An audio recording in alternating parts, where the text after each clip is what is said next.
بسم اللہ الرحمن الرحیم۔ السلام علیکم ناظرین۔ قربانی ایک عظیم الشان عبادت ہے۔ حضرت آدم علیہ السلام کے زمانے سے شروع ہوئی امت محمدیہ تک مشروع چلی آ رہی ہے۔ ہر مذہب و ملت کا اس پر عمل رہا ہے۔ قرآن کریم میں ایک جگہ ارشاد ہے، ہم نے ہر امت کے لیے قربانی مقرر کی تاکہ وہ چوپایوں کے مخصوص جانوروں پر اللہ کا نام لے جو اللہ تعالی نے عطا فرمائے۔ قربانی کا عمل اگرچہ ہر امت میں جاری رہا ہے، لیکن حضرت ابراہیم علیہ السلام کے زمانہ میں خصوصی اہمیت اختیار کر گیا۔ اسی وجہ سے اسے سنت ابراہیمی کہا گیا ہے، کیونکہ حضرت ابراہیم علیہ السلام نے محض خدا کی رضامندی کے لیے اپنے بیٹے حضرت اسماعیل علیہ السلام کو قربانی کے لیے پیش کیا تھا۔ اسی عمل کی یاد میں ہر سال مسلمان قربانیاں کرتے ہیں۔ اس قربانی سے ایک اطاعت اشعار مسلمان کو یہ سبق ملتا ہے کہ وہ رب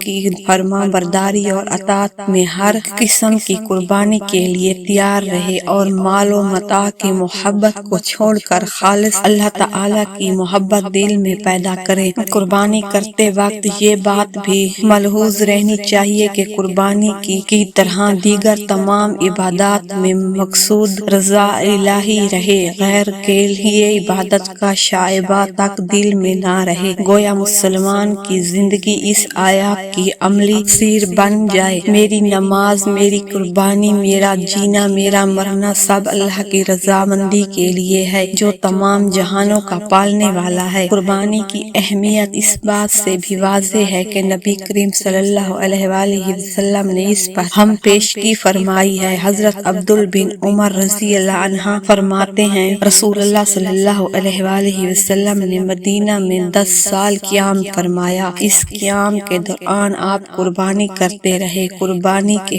حضرت زید بن ارقم رضی اللہ عنہ نے بیان فرمایا کہ رسول اللہ صلی اللہ علیہ وآلہ وسلم کے صحابہ رضی اللہ عنہ نے سوال کیا، یا رسول اللہ یہ قربانی کیا ہے، یعنی قربانی کی حیثیت کیا ہے؟ آپ صلی اللہ علیہ وآلہ وسلم نے فرمایا، تمہارے باپ ابراہیم علیہ السلام کی سنت اور طریقہ ہے۔ صحاب رضی اللہ عنہ نے عرض کیا کہ ہمیں اس قربانی کے کرنے میں کیا ملے گا؟ فرمایا، ہر بال کے بدلے میں ایک نیکی۔ صحابہ کرام رضی اللہ عنہ نے پھر سوال کیا، یا رسول اللہ اون کے بدلے میں کیا ملے گا؟ فرمایا، اون ہر بال کے بدلے میں نیکی ملے گی۔ عید الاضحیٰ کے دن کوئی نیک عمل اللہ تعالی کے نزدیک قربانی کا خون بہانے سے محبوب اور پسندیدہ نہیں، اور قیامت کے دن قربانی کا جانور اپنے بالوں، سینگوں اور کھلوں سمیت آئے گا اور قربانی کا خون زمین پر گرنے سے پہلے اللہ تعالی کے ہاں شرف قبولیت حاصل کر لیتا ہے، لہٰذا تم خوش